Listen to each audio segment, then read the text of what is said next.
Hey guys, Jobby Zombie here. Now I decided while my program that I use to edit my videos is down at the moment, I decided not to do a Blu-ray review because I think that's a little bit boring. So I'm going to be ranking the Texas Chainsaw Massacre films. Alright, like I said, there won't be any pictures, there's just going to be me holding up the DVD. Alright, before I get started I want to say that this video is very much inspired by Grumpy Andrew's House of Horror. He is a brilliant YouTuber, definitely check him out. I'm definitely going to link him in the description somewhere. Please check out his review, or his ranking rather, of the Halloween franchise. They are amazing.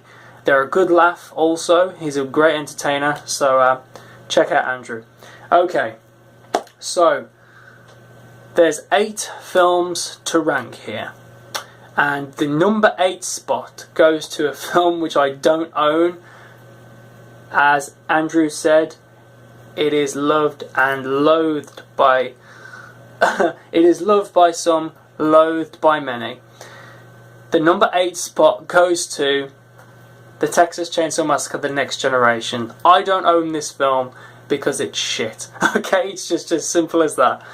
Okay, so I've got a little written text here, so I'm basically going to read it. Okay, so the Texas Chainsaw Massacre: The Next Generation is a complete piss take on the character of Leatherface.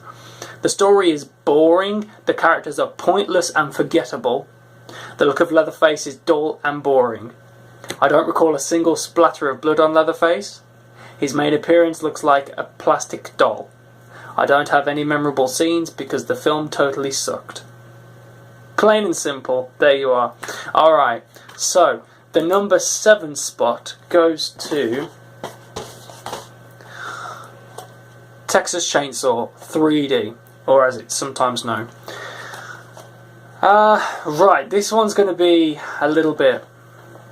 Alright, okay, I'm going to be completely honest. This film is so confusing, and I think many of you will sort of agree with me on that one. The timeline is so confusing. This movie is supposed to be a direct sequel from Tobe Hooper's 1974 original movie. But truth be told, the best part about this film is the opening scene. We get a flashback from the original movie, then it shows what happened directly after Sally escaped the insane Sawyer clan. Bill Moseley plays the part of Drayton Sawyer, who was originally played by Jim Sido. Bill does a great job at this role, and I do believe the actor who played Grandpa Sawyer reprises his role for the second time, so that's good. I can actually praise them for that. However, the best cameo is from Gunnar Hansen, who portrayed Leatherface in the original classic. The best little nod about this cameo is that he plays a family member of the Sawyers, and he's sitting in the exact same spot by the window as the original Chainsaw movie. Finally, the look of Leatherface. Now, to me, it looks really off. I mean, he hardly has any hair whatsoever.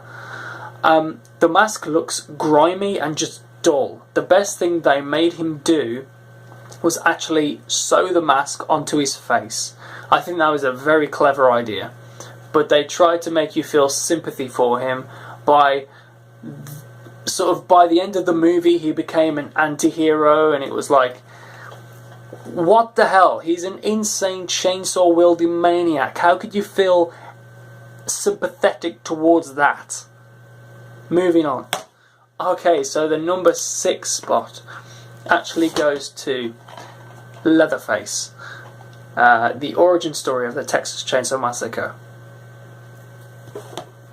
Okay, so I'm sort of on the fence with this movie. I like some aspects of the film, however there were a couple of things that bugged me. Firstly, the actor they chose for Leatherface. It bugs me to think that this guy grew up to be the Gunnar Hansen version of Leatherface. The film practically is a mystery film. The plot is simple. A group of psychopaths escape from a mental asylum, and you have to guess which one grows up to be Leatherface. I think it was either the director or the producer sort of tricked the audience. There's a character called Bud, and when you see him, And in fact, when you saw him in the trailer, you think, that's going to be Leatherface because of his build. No. No.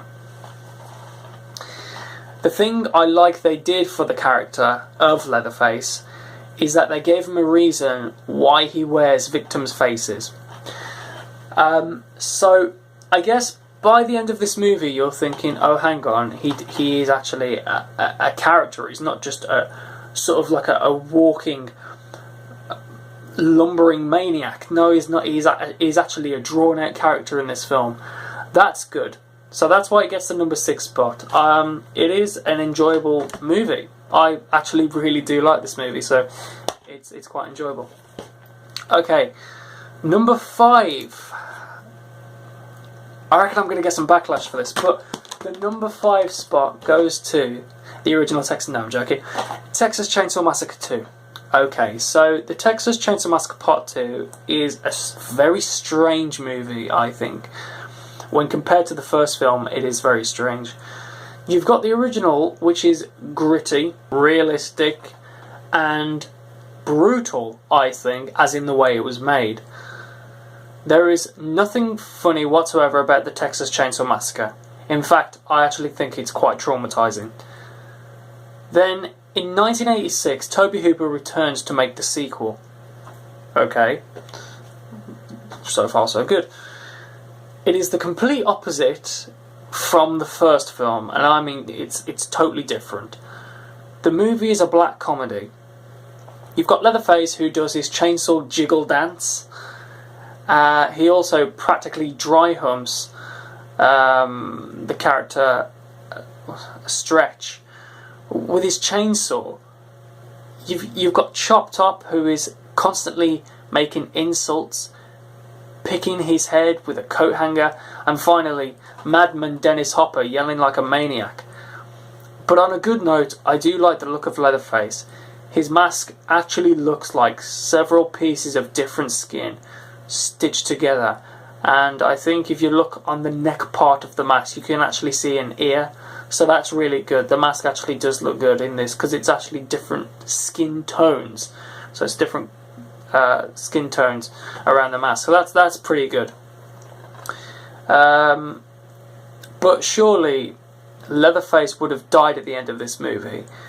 He has a chainsaw rammed through his stomach as he continues to duel with Dennis Hopper. I guess they'll do anything for money. Alright, so the number 4 spot goes to Leatherface, the Texas Chainsaw Massacre 3. I have no idea where the disc is. It's probably in one of my players. I do sort of think of this film as my guilty pleasure. I really do like this movie. I love the look of Leatherface. He's gone back to a menacing, bulky maniac. You've got Viggo Mortensen from Lord of the Rings. He plays a very psychotic, split personality character. You've got Grandpa, who's just literally a corpse now. He's just in a chair doing nothing. You've got the little girl who is apparently Leatherface's daughter. Yakety yak, don't talk back. You know, great character, I think. And then you've got the 2 main characters who are driving across country. They're alright, I guess. You know, but Ken Foree. What can we say about Ken Foree? Shooting the place up, calling everyone a motherfucker. You can't get any better than that. Ken Foree, who's in the original Dawn of the Dead, Halloween remake, I believe House of a Thousand Corpses, or The Devil's Rejects, I'm not too sure. And obviously Texas Chainsaw 3. Now, it's really weird that... Okay, so right. So, it's funny enough because on my PC, I haven't got to the script part of the Texas Chainsaw Massacre 3 yet, so I'm doing this by mind. Alright, so it turns out that the original test screening of the Texas Chainsaw Massacre, they loved the character of Ken Foree, but they originally killed him off. And because the people liked him so well, they actually brought him back for the final edit of the film. the original ending would have him being killed off. Was that a good idea? There is no way that he could have... I don't think there is no way he could have survived the chainsaw to the head. I personally don't think. So, yeah. Anyway, Leatherface's death, it's not even a death. He doesn't even die in this film. He gets injured for sure. He gets beaten over the head several times with a rock, and then he goes down underwater, and then he just comes back for the final bit of the film, cranks his chainsaw, and there you are. I do like the look of the chainsaw in this film. It's huge and it's very scary. it's quite scary because like it's the biggest chainsaw in the franchise. So good film, takes the number 4 spot. Alright, I haven't done number 3, have I? I haven't done number 3, so I've got to decide this for myself. The number 3 spot goes to the Texas Chainsaw Massacre: The Beginning.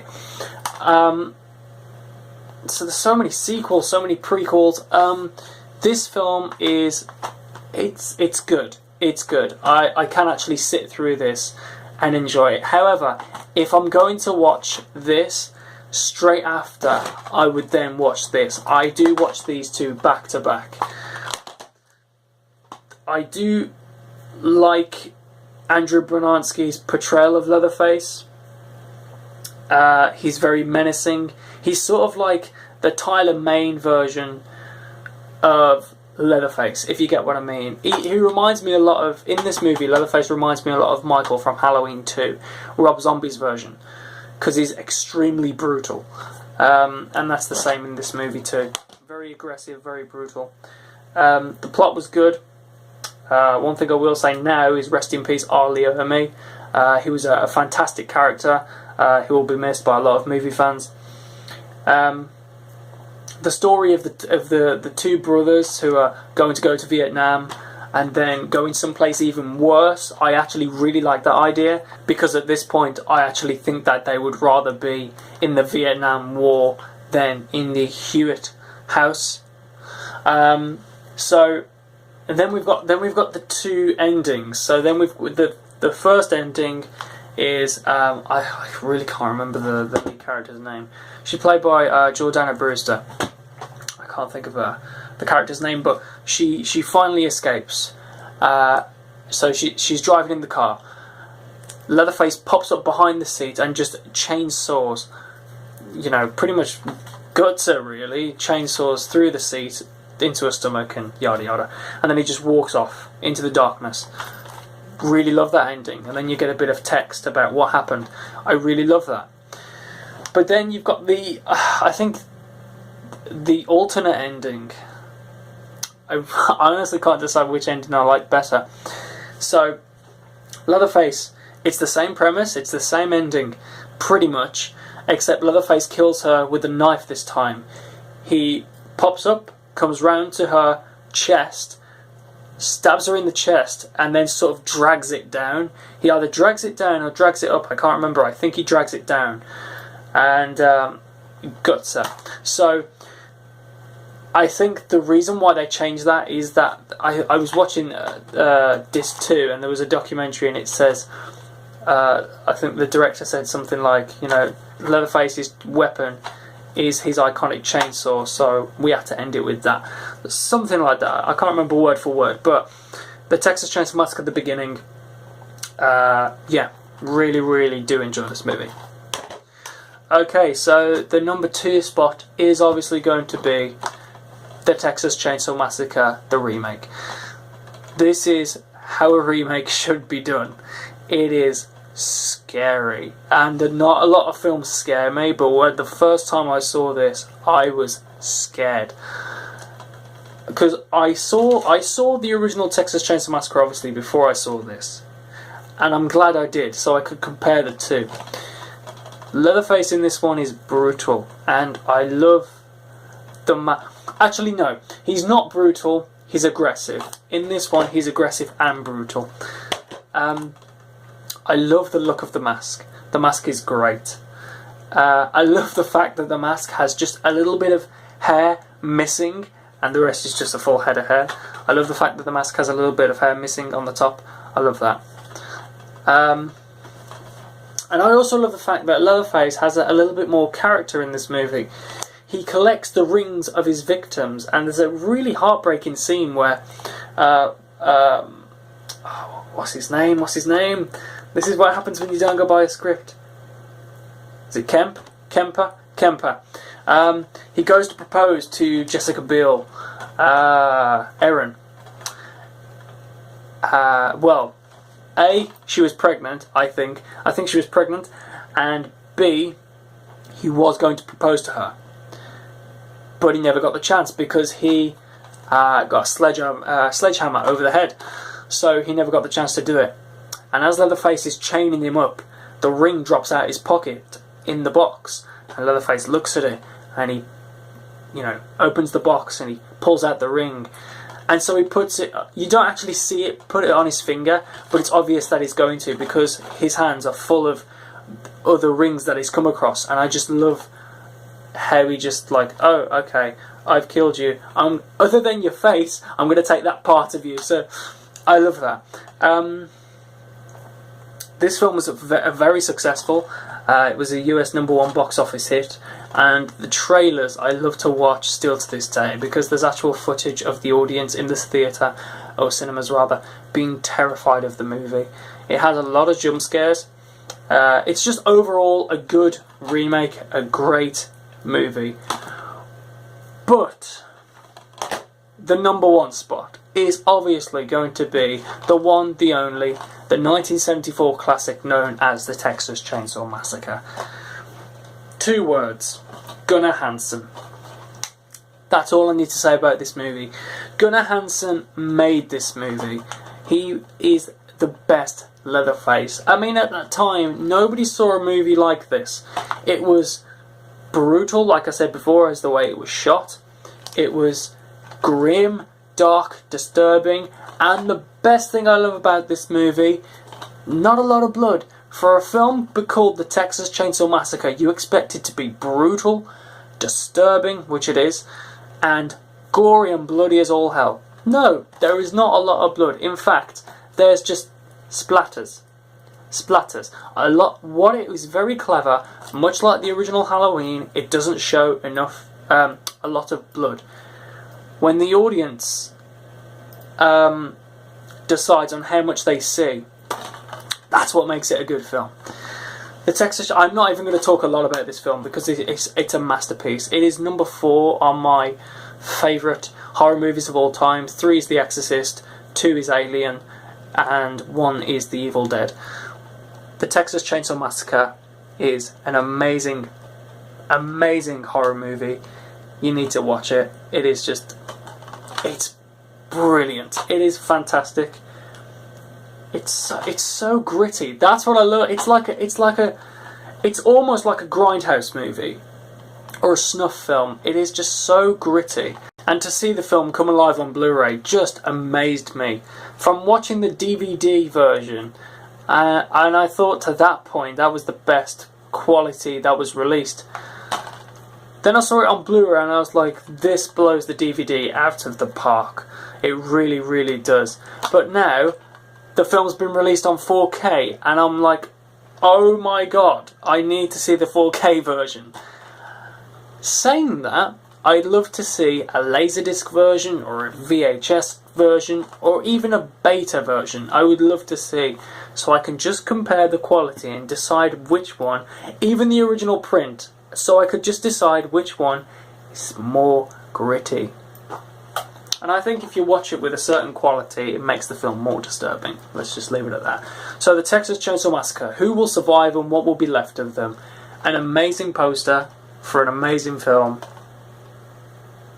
You know, I actually remember seeing that poster for the first time. And I just wanted to see this film for a very long time after I saw that poster. Yeah. This poster is burned in my mind now. It's a good one though. Anyway, thanks for watching, guys. I've enjoyed doing this. I hope to rank some more movies in the future. I plan on ranking the Halloween movies. I plan on ranking the Alien movies. And more movies to come. I'm a big Alien fan, obviously. So, thanks for watching, guys, as you always do. and stay tuned for more videos. Take care.